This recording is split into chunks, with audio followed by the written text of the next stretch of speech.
তারপর এএলইউ বা arithmetic logic unit, আর এমনিতে একটা পার্ট আছে সেটা হচ্ছে মেমোরি ইউনিট, এম ইউনিট বলে রাখলাম। মেমোরি কিন্তু এর পার্ট নয়, বইতে মেমোরি ইউনিট এর সঙ্গে যুক্ত করা হয় কিন্তু এর পার্ট নয়। ঠিক আছে, এই মেমোরিটা তাহলে কিরকম, র্যাম তো নিজেই মেমোরি, তাহলে এ হচ্ছে অক্সিলারি মেমোরি, ওই অক্সিলিয়ারি মেমোরি। ঠিক আছে,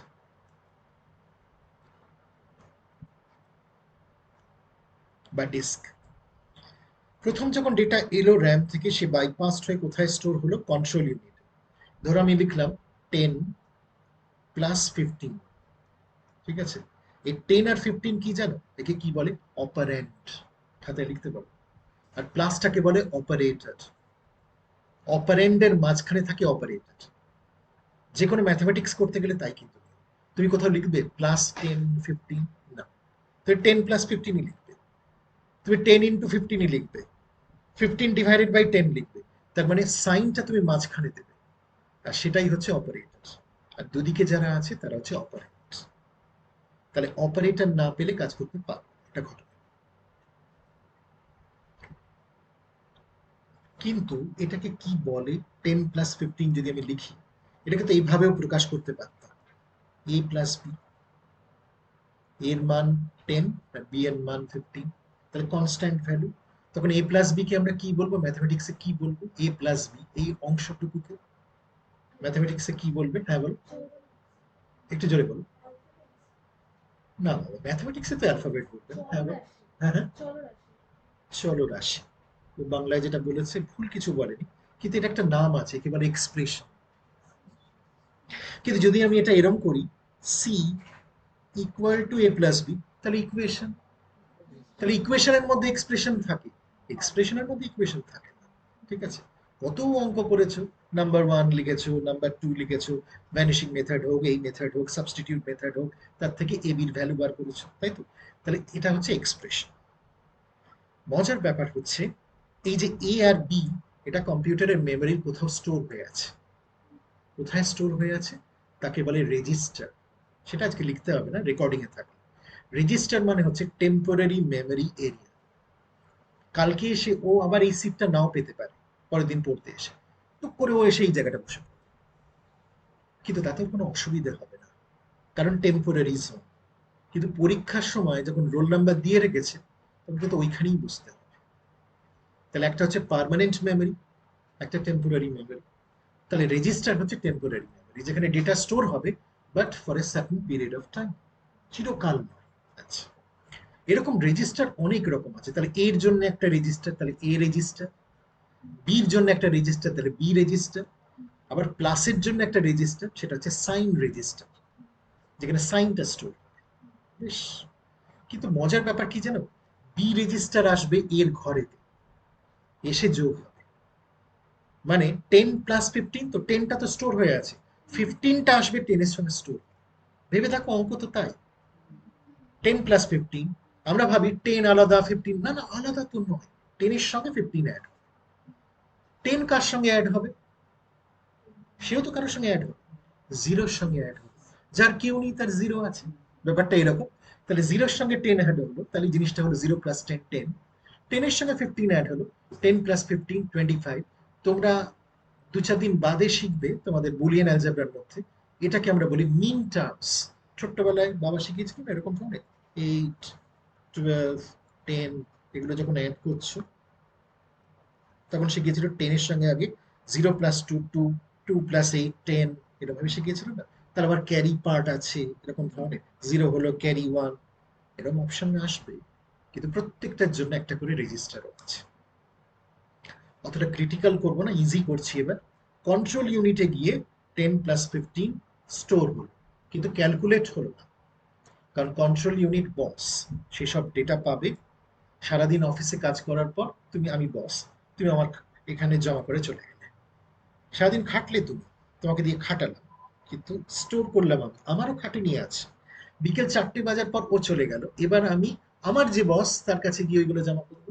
তাহলে আমার বসকে এএলইউ, এরিথমেটিক লজিক ইউনিট, যে 10 + 15 এর কাজটা করবে, এরিথমেটিক এবং লজিক, অ্যাড করবে। তো অ্যাড হলো, কিন্তু আমাকে বলো তো একটা জিনিস, স্কুল লেভেলেও তো পড়ে এসেছো, কোনো ম্যাম বা কোনো স্যার কি বুঝিয়েছেন যে এরিথমেটিকের কাজ হলো লজিক মানে কি? লজিক মানে কি বোঝাচ্ছে? হ্যাঁ, থিওরিতে পড়েছো। এবার আমি তোমাদের সহজে লজিকটা বোঝাই। ধরো আজকে তোমার একটা প্রশ্ন দিই, দিয়ে বললাম এটা ট্রু বা ফলস বল। তোমার লজিক বলছে হয় ট্রু হবে নয় ফলস। কিন্তু তোমাকে যদি বলি যে তুমি এপিসি রোডে যাও, তুমি প্রথমে একটা শর্টকাট রাস্তায় গেলে, ওটা ব্লকড আছে, সেটা ছেড়ে দিয়ে পরেরটায় গেলে সেটাও ব্লকড আছে, সেটা ছেড়ে দিয়ে তারপরেরটায় গেলে সেটাও ব্লকড আছে, তারপর 4 নম্বরটায় গেলে সেটা খোলা আছে, সেখান দিয়ে বেরিয়ে গেলে। তাহলে এখানে হলো ইফ রোড মানে স্ট্রিট 1 ব্লকড, দেন স্ট্রিট 2 ব্লকড, দেন স্ট্রিট 3 ব্লকড, দেন 4। তাহলে if, else if, else if, else if, else. যদি এটা হয় তাহলে ওটা, না হলে এটা, না হলে ওটা, না হলে ওটা, না হলে এটা, একটা কিছু হবে। এটা প্রোগ্রামিং তত্ত্ব। তার মানে যেখানে প্রোগ্রাম কাজ করে সেটা এল, ওই লজিকটা প্রোগ্রামিং পার্ট। এই লজিকের মধ্যে 3টে পার্ট পড়ে, and, or, not, A and B, A or B, A not B, either or, neither nor, আর না হলে একেবারে আমরা বোথ বলতে পারি, বোথ এ অ্যান্ড বি। তাহলে এরকম তত্ত্ব আসে। সিপিইউর এই পার্টগুলো এইভাবে কাজ করছে। ঠিক আছে, ওকে দিয়ে 25 বার করে নিল, 10 + 15 25, কোথায় বেরিয়ে এলো? এএলইউতে। তারপরে আমরা উত্তরটা পেয়ে গেলাম, তাই তো? না, তারপর সেটা গিয়ে স্টোর হয় কোথায় জানো? আবার একটা টেম্পোরারি রেজিস্টার। একে কি বলা হয়? এটাকে আমরা বলি মেমোরি বাফার রেজিস্টার। বাফার কথার অর্থ হচ্ছে temporary storage area, BUFFER, buffer, temporary storage area. তোমরা বলবে রেজিস্টারটাই তো টেম্পোরারি, আবার বাফার রেজিস্টার কেন? আসলে রেজিস্টারে অনেক ভাগ আছে। Memory address register, memory buffer register, instruction register, যে ইনস্ট্রাকশন দেয় শুধু। আচ্ছা, প্রোগ্রাম কাউন্টার রেজিস্টার, প্রোগ্রামটা কবার চলছে কাউন্ট করে, প্রোগ্রাম কাউন্টার রেজিস্টার।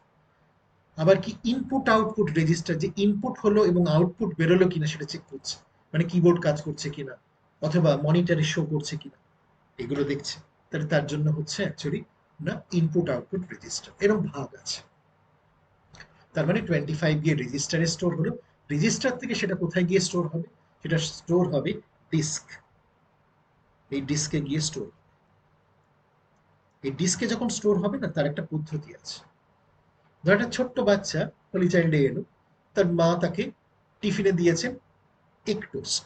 সে কি হাতে করে নিয়ে আসবে? না, টিফিন বক্স। বক্সটা হাতে করে নিয়ে আসবে? না, ব্যাগেতে। ব্যাগটা কোথায় রাখবে? কাঁধেতে। তার ডিস্কের ব্যাপারটা কিরম জানো তো? ডিস্ক সবার উপরে, তার নিচে হচ্ছে ডিরেক্টরি, তার নিচে হচ্ছে ফাইল, তার নিচে হচ্ছে ডেটা। ডেটা স্টোর হবে ফাইলেতে, ফাইল স্টোর হবে ডিরেক্টরিতে, ডিরেক্টরি স্টোর হবে ডিস্কে। কোনো দিন এর কোনো বিকল্প হবে না। এবার তুমি বলবে সবকিছু ডিস্কে গিয়ে স্টোর হয় স্যার? না, হয় না। যেমন একটা এক্সাম্পল দিচ্ছি, বাসে উঠলে টিকিটটা হলো, টিকিটটা কাটলে, কাটা হয়ে গেল, বাস থেকে নামলে ফেলে দিয়ে বেরিয়ে চলে গেল, কাজ শেষ। আবার যখন বাসে উঠবে আবার নতুন করে আবার টিকিট কাটবে বা অন্য কিছু করবে। কিন্তু ব্যাংকে গেলে, হ্যাঁ, চেক ইস্যু করলে, টাকাটা তুললে, তুমি কি রাস্তায় ফেলে দিয়ে চলে যাবে? সেটা তো বাড়ি নিয়ে আসতে হবে। তাহলে কিছু জিনিস আছে যেটা পার্মানেন্টলি স্টোর হবে, সেইটা ডিস্কে থাকবে। তা ডিস্কে কে থাকবে? ফাইল থাকবে, ডিরেক্টরি থাকবে। আবার ধরো তুমি একটা স্কুলে পড়াও, বাচ্চাদের 3 রকম জিনিস শেখাও, text file, picture file, music file. তাহলে একটা বাচ্চা এসে বললো ম্যাম আমি কি কি তৈরি করবো? তুমি বললে যে দেখ আমাদের ইনস্টিটিউটের নাম এবিসি, তুই একটা নাম দে, abc1.txt, মানে এটা টেক্সট ফাইল। abc2.pic, মানে পিকচার ফাইল। abc3.mus, মানে মিউজিক ফাইল। দিনে 3টে করছে সে, মাসে 90টা, একটা বছরে 1080। গুণ করলে তাই দাঁড়ায় 1 বছর বাদে আমি যদি, মানে ও যদি বলে, ওর টিচার সেই বাচ্চাটাকে ডেকে বলে এই তোর মিউজিক ফাইলগুলো বার করতে, সেগুলো ম্যাম আমি কি করে বার করবো? বলে জানিস না, .mus এক্সটেনশনের ফাইলগুলো বার কর, সেগুলো মিউজিক। সেটা বার করার পদ্ধতি আছে। So it's a way to find out the files. তাহলে ফাইলের নামকরণ আলাদা করা আছে। নাহলে তো এরকম কি হতো, তাই তো সবাই এরকম যদি হয় জয়শ্রী, সে মুখার্জি কি দত্ত কি ঘোষ আলাদা করতে হবে তো। একই অফিসে জয়শ্রী নামে তিনজন থাকতে পারে, একজন অ্যাকাউন্টস ডিপার্টমেন্ট, একজন সেলসে। যদি অ্যাকাউন্টসেই দুজন থাকে তখন জয়শ্রী ওয়ান জয়শ্রী টু, কিছু না কিছু তো হবেই, আলাদা করতে হবে। তাহলে এইটা হচ্ছে সেগ্রিগেশন। এবার ডিরেক্টরিটা কিরকম হবে? ওই যে ডিরেক্টরি ভাগ হলো, কেউ সেলসে, কেউ অ্যাকাউন্টসে, এইভাবে আলাদা হবে। তোমাদের ক্ষেত্রে কি হবে? কিছু ম্যাথসের, কিছু ফিজিক্সের, কিছু কম্পিউটারের, কিছু ডজের, কিছু উইন্ডোজের, কিছু লিনাক্সের, কিছু সির, কিছু সি প্লাস প্লাস, কিছু জাভা,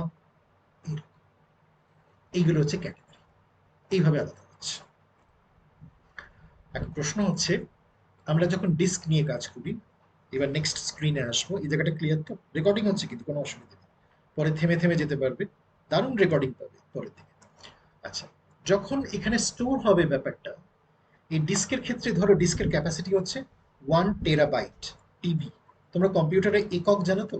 একেবারে লোয়েস্ট ইউনিট, লোয়েস্ট ইউনিটকে কি বলে কম্পিউটারে? বাইট। ও বললো বাইট, আমি বলছি না। এনিবডি এলস কেউ বলতে পারবে? বিট। আমি বলছি না, আমি বলছি 4 nibbles is equal to 1 bit. ঠিক আছে, 8 bits is equal to 1 byte. বাকি 1024-এর খেলা, 1024 bytes is equal to 1 kilobyte KB. এবার 1024 কি, তোমরা বলবে না খোঁচা মেরে 24 যোগ করেছেন কেন, হাজার রাখতে পারেন। আসলে কি হয়, ডিস্কের দুটো পার্ট আছে, সাইড এ সাইড বি, 512 512 1024। এবার যদি বলো যে অঙ্কের বা তর্কের খাতিরে এটা হাজার ধরবো স্যার, কোনো আপত্তি নেই, হাজার ধরতে পারো, তাহলে সেক্ষেত্রে 10⁻³ কনসেপ্টে যেতে পারো, শুধু সবগুলো 10⁻³ দিয়ে মাল্টিপ্লাই হবে, এরকম জিনিসটা।